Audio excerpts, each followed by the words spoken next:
I planned that winter hike because the air felt clean after the storm, and I wanted to see the ridge covered in fresh snow. The trail was supposed to be quiet that time of year.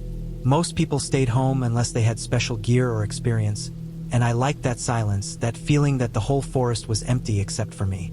When I parked that morning, the lot was almost spotless. My car sat alone in the corner like it didn't belong there. The snow around it was untouched. Even the plow had passed before the storm ended, so it was just a flat white sheet with no signs of people. I stepped out and the cold hit me hard, but it felt clean. No wind, no noise, just the crunch of that first step into the powder. I stood there for a second looking around. Everything looked soft and smooth, like someone had reset the world overnight.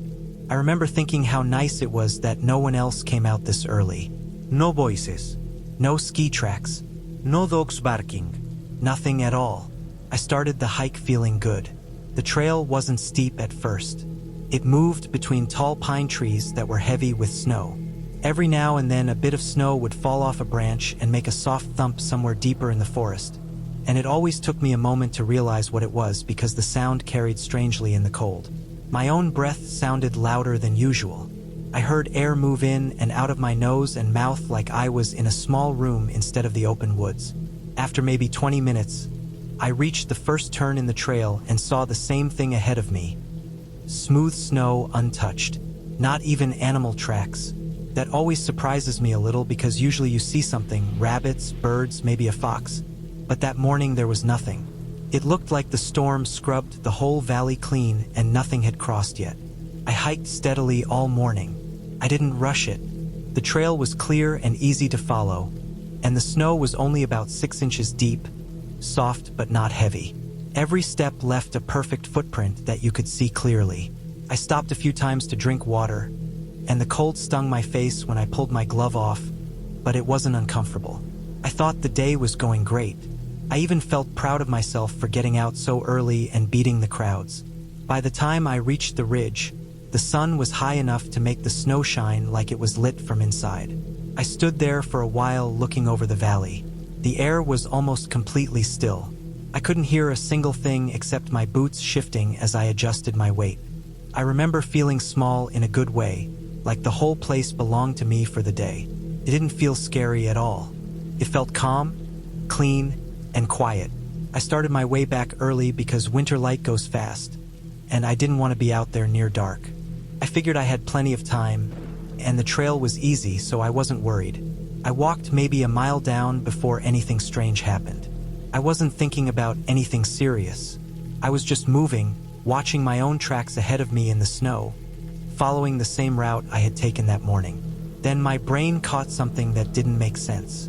At first, I walked another step before it fully registered. Something felt wrong with the snow in front of me. My own tracks looked different than they had when I walked over them earlier. I stopped and leaned forward. There were footprints next to mine. Not beside me like someone had walked next to me. Directly behind my earlier prints. Left, right, like someone had followed my exact path hours after I passed. At first I thought maybe an animal stepped into the prints, but the shape was too clean, too human. You could see the outline of a boot in each one, deeper and longer than mine. The snow had been untouched when I passed here earlier. I was completely sure of that. I remembered the perfect smooth surface. I remembered the way my own steps stood out on it. There was no way anyone had been there before me. So whoever these prints belonged to had come after I passed that morning. What bothered me more was how exact they were. They were lined up directly behind mine like the person had purposely stepped in each one of my prints. Not slightly off, not roughly similar, exactly inside them, but the spacing was longer than mine. You could see the edges where their heel and toe pressed deeper than my earlier step. It looked like someone much taller had followed my route step for step but stretched out a bit farther. My first thought was that maybe someone had started the trail behind me. Maybe they saw my car. Maybe they followed for fun or for the challenge. But the lot had been empty. The snow around it had been untouched. There was no second set of tire tracks, no footprints besides mine. And the snow hadn't started falling again. Nothing could have covered someone else's prints. If someone had entered after me, I should have seen the trail of their approach somewhere far behind. But behind me on the trail, when I turned around to look, there was only my own boot tracks from the morning. No second trail coming from the ridge. No sign of someone catching up. Just my own older prints leading uphill and nothing else. I looked ahead again. The stranger's prints continued, matching mine foot for foot, heading down the trail. They looked fresh. They looked like they were made maybe an hour ago. The edges were too sharp to be old. I didn't like how quiet the forest suddenly felt. I kept looking around, expecting a person to appear or some sound to break the stillness. But the trees were still, and the light was flat, and nothing moved except tiny bits of snow falling off a branch somewhere far to my left. I didn't want to stop long. The longer I stood there, the more the silence felt wrong, like the whole forest was listening to me stand still. I started walking faster, following the trail down, watching the prints the whole time. Every few minutes I checked the trees to both sides. I tried to see if someone had stepped off the trail into the deep snow. But there were no dents, no broken spots, no slide marks. The snow off the trail was untouched for as far as I could see. Whoever followed me had stayed on my exact path the entire time. My chest felt tight. I could hear my heartbeat in my ears. I kept moving because standing still didn't feel safe anymore. I didn't like the idea that someone had followed me all morning without making a sound. I didn't like the idea that they had turned back at some point and were somewhere ahead of me, close enough that their prints still looked sharp. The forest stayed silent the entire walk down.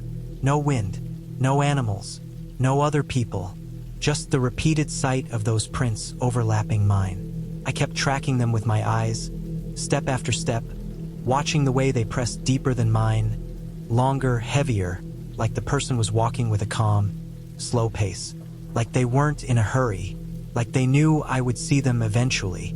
I reached the lower part of the trail where the trees opened up a little and the snow grew thinner. The slope leveled out.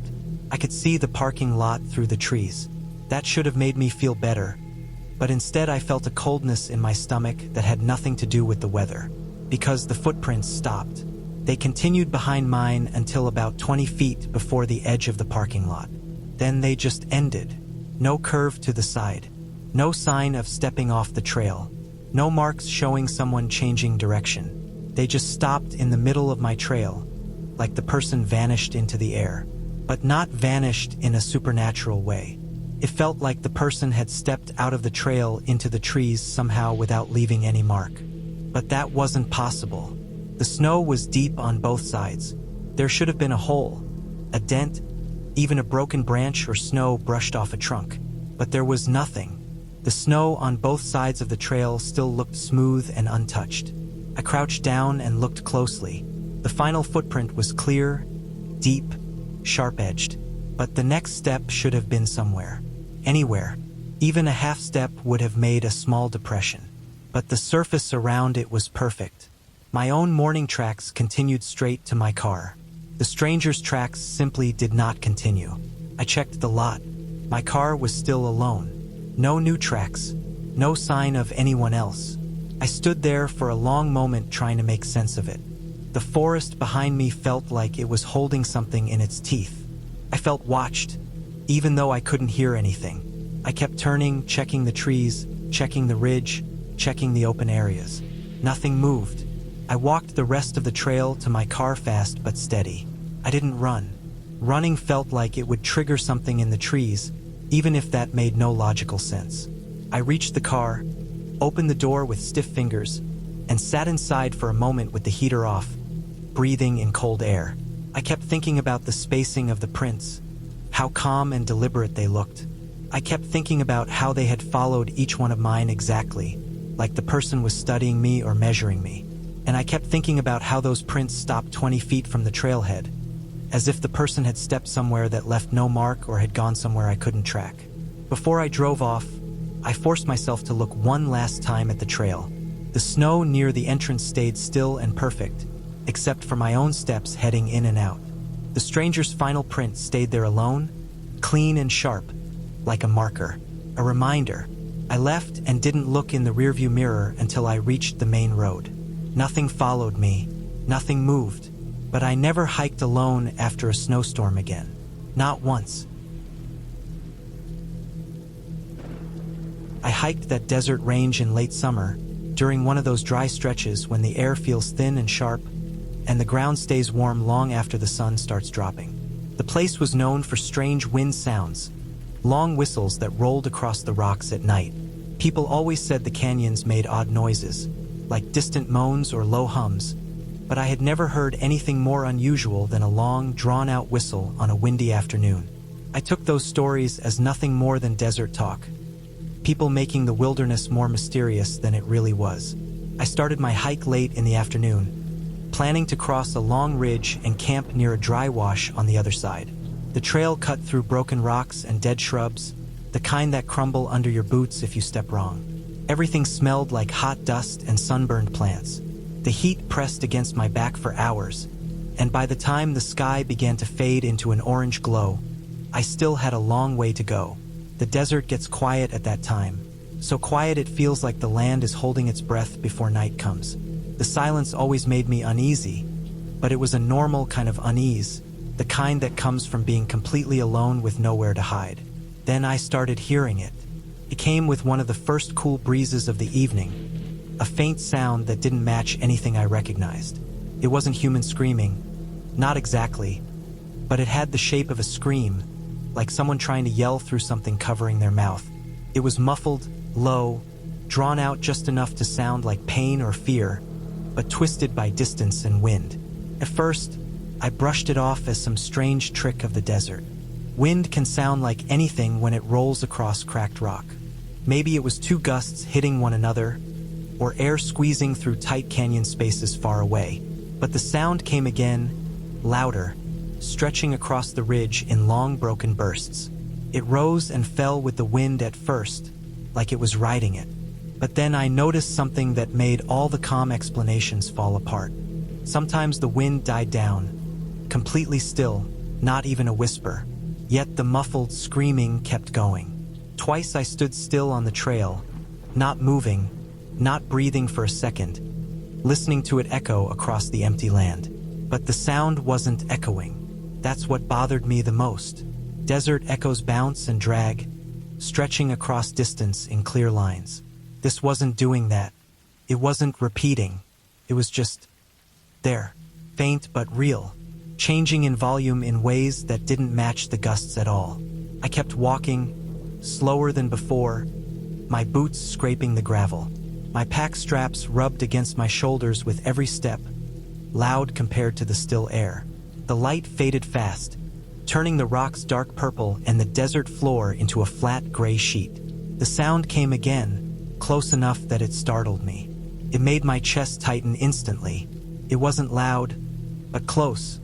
Close enough that I crouched behind a large boulder shaped like a leaning wall. My legs shook without me noticing at first. For a moment, I truly believed someone was out there and in trouble. Maybe a hiker who fell. Maybe someone trapped or injured. The desert can hide people easily, even when it looks open. A small cut in the land or a cluster of rocks can swallow a person from view. I waited, listening, trying to find a direction. When it came again, I thought I knew. It sounded like it came from a small dip in the ground, maybe 50 yards away. I stepped toward it, carefully, eyes straining in the fading light. Then the direction changed. The next time the muffled noise reached me, it came from off to my right, too far from where it was last time. Then again, minutes later, behind me. Each time I tried to line up my position with the sound. It shifted, not like a person calling out, not like an animal moving. More like the sound itself was drifting, slipping around the desert like it wasn't connected to anything solid. The sky turned darker and darker. The orange along the horizon sank away, leaving only the cold blue of early night. My breathing grew heavier, and I realized I was sweating even though the temperature had dropped. That sweating, the cold kind, always meant something inside me was warning me long before my mind wanted to accept it. The worst moment came when I was halfway across another ridge. I had stopped again, trying to convince myself it was nothing dangerous, nothing unusual. I kept telling myself I just needed to get to my campsite. Then I realized something I hadn't noticed before. The sound wasn't echoing because it wasn't bouncing off the rocks. It wasn't floating with the wind either. It was behind me, not all the time, not constant, but always somewhere behind me every time I really listened. Sometimes far behind me, sometimes closer. Never in front. Never to the side for long. Always returning to the same place, just out of sight. When I understood that, the fear became something sharp and physical. Crawled up my spine and made my hands numb. The desert around me felt too open suddenly, like I was walking on a giant plate with nothing to hide behind. I kept moving, but my pace sped up without me deciding it. The light was almost gone now. The world was shaped only in silhouettes. The dark forms of boulders, the low black brush, the faint line of the trail. That muffled sound had faded some, but not far enough. My ears strained for it even when I tried not to think about it. Then, all at once, it stopped. Total silence. No wind. No muffled scream. No movement. Just that heavy desert stillness that feels like it sinks into your skin. That silence lasted only long enough for me to hope the worst was over. Then I heard something else. Quiet shuffling, small steps pressing into loose gravel. Not heavy footsteps. Not fast ones. Just a slow, dragging sound like someone shifting their feet gently across the ground. It came from behind me, exactly where the muffled noise had been coming from before. Close enough for me to hear individual pieces of stone crunching under weight. I didn't look back. I told myself looking would only slow me down. That whatever it was, a person or an animal or something I didn't understand yet, it was too close. Turning would only waste the seconds I needed. My body made the decision for me before any full thought formed. My legs started running. I ran across the dark trail, boots hitting the gravel hard, breath ripping out of my lungs. The ground wasn't smooth, and the rocks shifted under me, but I didn't stop. I didn't even slow down. The desert around me blurred into dark shapes.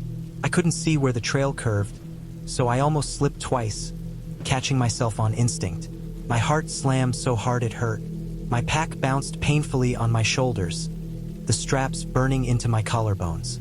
I kept expecting those footsteps to speed up behind me. Fast chasing steps, but they stayed slow. Soft, just enough sound to let me know something was moving after me. Something steady, something that didn't need to rush.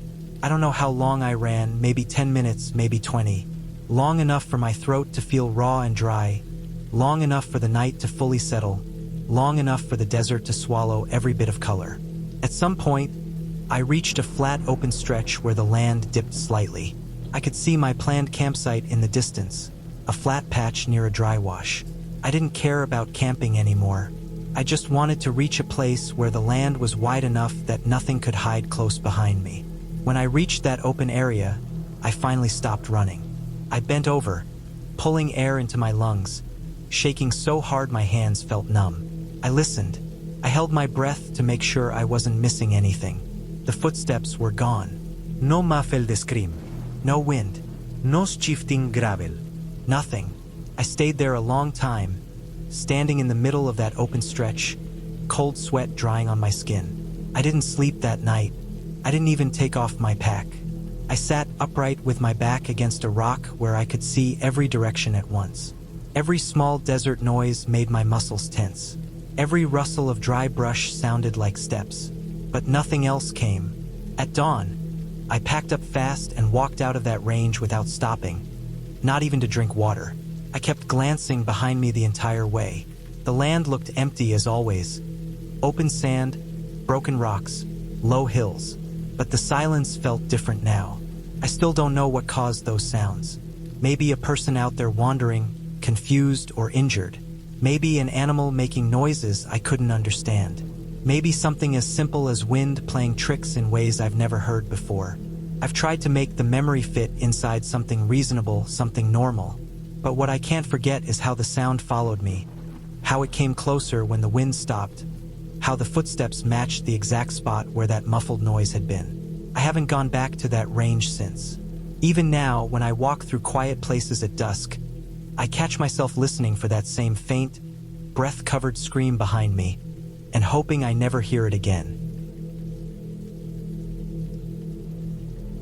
I did that solo hike in midsummer, during a heat spell that made the air feel heavy even early in the morning. The trail I chose was one of those long mountain routes that climb in endless switchbacks, the kind that feel like they are pulling you in circles more than taking you up. I had done parts of the route before, but never the full climb alone. I started early, trying to beat the heat with just a small pack, water, food, a light jacket, small first aid kit. The sky was clear and bright when I stepped onto the trail, and for the first hour I didn't see a single person. It felt normal, peaceful, almost boring in that quiet mountain way. I first noticed the man in the faded orange jacket after maybe 40 minutes. I was making my way up one of the wide turns, the trail dust dry under my boots, when I paused to catch my breath. I looked down toward the switchback below me and saw him stepping along the path. His jacket was so washed out it looked almost pink in the sunlight, but it must have been orange once. It hung loose on him, open at the front. What caught my eye wasn't the jacket though, it was the way he moved. His legs didn't bend right. Each step looked stiff, almost like he was marching uphill, not really hiking. No natural sway, no rhythm. It was strange enough that my brain held on to it. He didn't have a pack, not even a small one. Nothing in his hands either. No water bottle, nothing. I didn't think much of it at first. Some people do weird day hikes with almost no gear. Some people walk strange when they're tired or sore. But something about him made me look twice. I felt a small tick of unease, the kind that comes and goes fast, like a warning you're not sure you should believe. I kept going. The trail rose through hot sun patches and then dipped into cooler shade under big pine trees. When the shade came, it felt like stepping into a different world. Damp dirt smell, darker light, small insects buzzing near the ground. Every 20 minutes or so I'd drink water, lean on my poles, stretch my back. Each time, without even meaning to, I would glance down the switchbacks. And every time, he was still there. Not right behind me, but always in sight. And always stopping when I stopped. First, I tried to explain it away. Maybe he was tired too. Maybe he kept pausing for the same reasons I did. But the timing was too exact. I would stop. Then, a few seconds later, he would stop, mid-step, like something had told him to freeze. And he would stay still until I started walking again. After an hour of that, the unease turned into something sharper. Not panic, not fear, but a steady pressure in my chest. A sense that something was not lining up right. Then something happened that still sits in my head like a stuck stone. I came around one of the longest turns on the mountain, a wide bend where the trail wraps around a rocky outcrop. It was a spot where you can look back and see most of the route below you. I kept checking behind me that day, more than normal. Habit by then. I looked back down the switchback I had just climbed. He wasn't there. There was no place to hide on that stretch. No trees. No boulders big enough for a person to get behind. The trail was exposed and open with clear visibility. But he was simply gone. I stood there longer than I should have, staring down at empty trail. The silence around me felt heavier than before. I listened for footsteps, for rocks shifting, for anything. I heard nothing. The sun beat down. Sweat ran from the back of my neck into my shirt. My breathing felt too loud. I told myself he must have slowed down. Maybe he paused somewhere out of sight. Maybe he left the trail to rest in the tree line. I tried to glue together any explanation that felt normal. But my stomach stayed tight, and I could feel the hairs on my arms standing up. Felt like the mountain had gone too quiet. I kept climbing because I didn't know what else to do. The trail kept rising, switchback after switchback, each one bringing me higher into thinning air and cooler breeze. But that sense of being watched didn't go away. I didn't stop for a long time after that. I pushed myself harder than usual, just wanting distance, wanting the summit hut to come into view. Later, maybe half an hour after I had last seen him, the trail curved again. This time, the bend gave a wide open view of the whole lower section. I slowed down, looked back without meaning to, and froze. He was there. Only now he was much closer. Close enough that I could see more than his jacket. His face looked pale, almost gray under the sunlight. His hair was short, messy, sticking up a little like he had slept on the ground. But it was his speed that chilled me. He was climbing faster now. Much faster than any normal uphill pace. His stiff marching steps looked even stranger at that speed, like he was forcing his body uphill in long, unnatural strides. And still no pack. Still no gear. Felt wrong to stare at him, but I couldn't look away.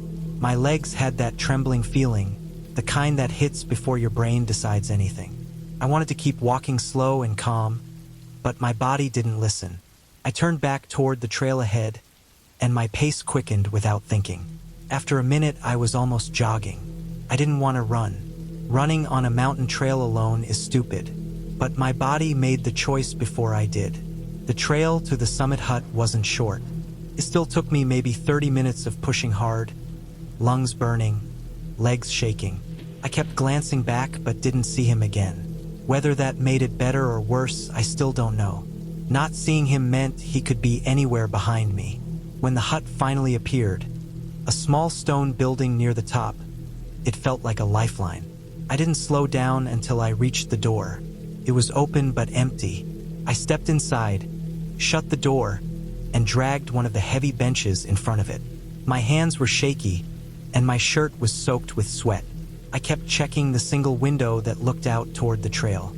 For a while, nothing happened. Maybe 15 minutes. My breathing got steadier. I drank water.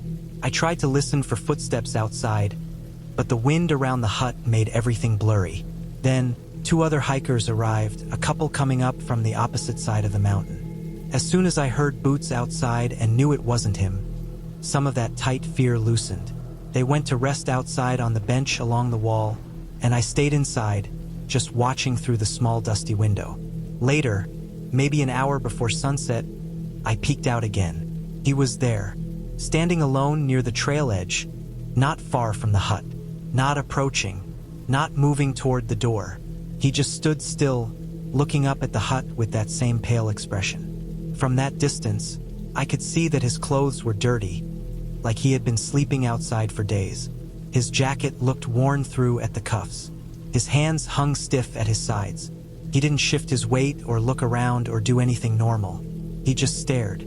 He stayed that way until the sun dropped and the air began to cool fast. The other hikers eventually went inside, and I kept watching that figure until the light made it hard to see. As the sky dimmed to blue and then darker, he finally moved. He turned slowly, without any hurry, and walked back down the trail, disappearing into the switchbacks below. He never came to the hut, never tried to get in, never said a word. He just watched until the light faded. I spent that night in the hut with the other hikers, barely sleeping. Every crunch of wind outside made me sit up. Every shifting shadow across the window made my pulse jump.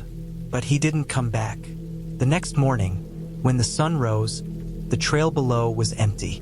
No footprints except the usual ones from hikers. No sign of anyone camping nearby. Nothing. I went down the mountain with a group that morning, staying close even though it slowed me down. I kept checking the lower switchbacks, expecting to see a faded orange jacket somewhere in the distance, but he was gone. I still don't know who he was. Maybe someone living rough in the woods. Maybe someone not well, wandering the mountain alone. Maybe someone looking for help in a strange, quiet way. Or maybe someone who had decided to follow me for reasons I'll never know. What I do know is that I've never hiked that trail alone again.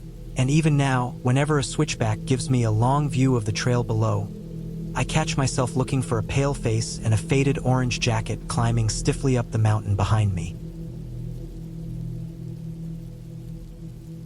I started the hike late because I had messed around too long at the trailhead, checking my pack and trying to convince myself the weather would hold. The forecast said clear skies until the evening, but by the time I reached the ridge trail, the wind had already started to pick up. It wasn't bad enough to stop me, but it made the narrow path feel smaller than it already was. The ridge was the kind where each side dropped at a steep angle. You didn't fall straight down, but you'd roll and tumble until your body hit trees or rocks far below. Every time the wind shoved my back, even a little, I steadied myself with my trekking pole and kept my weight low. I was trying to reach a small flat area about 2 kilometers ahead, a spot I used once before during a long weekend hike. It wasn't an official campsite, just a flat patch of dirt wide enough for a one-person tent. If I didn't reach it before dark, I'd be stuck trying to set up my shelter on the slanted ridge and probably sliding all night. I didn't want that. The late afternoon light made the dust glow in the air around me, and the shadows stretched across the trail like dark ropes as the sun fell lower behind me. The ridge bent slightly ahead, and I remembered a small pile of flat stones where I usually took a break. I reached it about an hour before sunset and decided to stop for water. I dropped my pack carefully so it wouldn't roll and sat on the stones, breathing hard from fighting the wind. My mouth tasted like dirt, and the water felt cold as it ran down my throat. While drinking, I looked ahead at the ridge to gauge how much farther I had to go. That's when I noticed the person. They were very far at first, just a thin shape against the exposed ridge. For a second, I assumed it was someone taking a photo of the sunset or checking their map. But they weren't doing anything. Their arms hung by their sides. Their posture looked stiff. They stood exactly in the middle of the trail like they had been placed there. I didn't think much of it at first. People behave strangely on trails sometimes. Some stare at views for long minutes. Some rest standing up. Some zone out. So I put my bottle away and kept hiking. But the wind got stronger as I climbed, and the dust kept hitting my face. I squinted, lifting a hand to shield my eyes. When I looked again, I realized the person hadn't moved. Not even the tilt of their head or shift of weight. They were facing me completely, like they were watching the entire time. I felt my stomach twist a little. Something about their stillness didn't sit right. People usually bend, look around, check gear, scratch their arm, something. But this person stood like a statue. The trail was too narrow to step off safely, so I kept walking, trying to focus on the ground. Every few seconds, I would glance up. The person didn't move at all, and I started to feel that pressure in my chest that shows up when something is off but you can't explain why. The sun was dropping fast, and the air was turning colder with the wind. When I got within maybe 100 meters, the details became clearer. The person wasn't wearing bright hiking gear or anything that stood out, just dark clothing. No backpack that I could see. No poles. Their hands hung loose. Their shoulders were stiff. And they faced me directly, not angled toward the view or toward a side trail. Just straight at me, like they had been waiting. I slowed a little, trying to figure out what to do. The ridge was too narrow to walk around them, and I didn't like the idea of passing someone who was acting so strangely.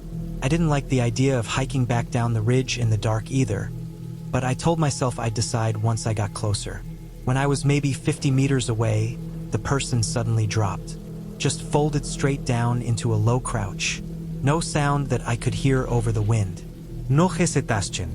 One moment they were standing stiff, the next they were crouched, almost like they were hiding or bracing for something. My whole body tensed. Something about that movement, so sudden, so controlled, so fast, hit me with a wave of fear so strong my legs felt weak. I stopped dead on the trail. I waited a few seconds, staring at the crouched shape. The wind whipped my jacket against my body and pulled at my hair. The sun was now deep orange behind me, sinking fast. The crouched figure didn't rise. They didn't shift. They didn't turn their head. They stayed folded tight, completely motionless. That was enough for me. I turned around and started back the way I came. My heart was pounding so hard it felt like someone pushing against my ribs from the inside. I walked fast, then faster, then almost jogged, even though the ridge was narrow and the wind kept hitting me. My boots slid on loose dust, but I kept going. I didn't care about the campsite anymore. I didn't care about the gear shifting in my pack.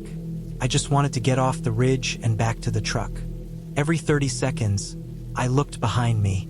The ridge twisted enough that I couldn't see far, but each time I glanced, I half expected to see the person standing again. For a long stretch, I didn't see anything, just blowing dust and fading light. But about halfway down, I stopped to catch my breath and looked back again. And there they were, standing again, upright, not crouched, and absolutely closer than they should have been unless they had moved quickly. But I never saw them move, not once. They were just closer. My mouth went dry instantly. I felt this cold wave run down my back even though I was sweating from rushing. The figure stood still again, in the center of the trail, just watching. The ridge wind was loud, but everything else felt painfully quiet. I forced myself to keep moving. My legs felt shaky, and my breathing turned short and fast, but I didn't stop again. By the time I saw the forested section near the bottom of the trail, the sun was gone. The shadows filled everything, and the wind died down as I dropped below the ridge. That should have made me feel safer, but the darkness made the trail feel tight and claustrophobic. My headlamp bounced light across the trees and rocks, and every moving shadow made my pulse jump. I didn't slow down until I reached my truck. My hands were shaking so badly I dropped my keys twice before getting the door unlocked. I kept glancing around, expecting to see someone on the trail behind me, moving fast down the hill, but the trees stayed still. Nothing came out. When I finally got the engine started, I backed up too fast and hit a rock behind the rear tire. I didn't even care. I just pulled out and started driving down the dirt access road. My headlights lit up dust and branches, and my hands stayed tight on the wheel. At the end of the access road, there was a wooden sign with the trail name. As I turned onto the main road, I looked back up at the trailhead out of habit. Just one last glance. Someone was standing at the top of the access path, completely still. Same posture, same stiffness, just watching. I didn't stop. I didn't even slow down. I kept driving until I reached the highway, and I didn't look back again. I don't know who that person was. I don't know what they wanted. Maybe they were lost. Maybe they were unstable. Maybe they were waiting for anyone who happened to come along that ridge before dark. I try not to think about it too much. All I know is that I never went back to that trail again, and I never hike alone near sunset anymore. Whatever I saw that evening on the ridge was real, and it was enough to change the way I think about being alone in the mountains. Because sometimes the scariest thing out there isn't some creature or ghost. It's another person standing perfectly still, watching, waiting, and doing things that don't make sense. Things that make your instincts scream at you to leave before something happens you can't take back.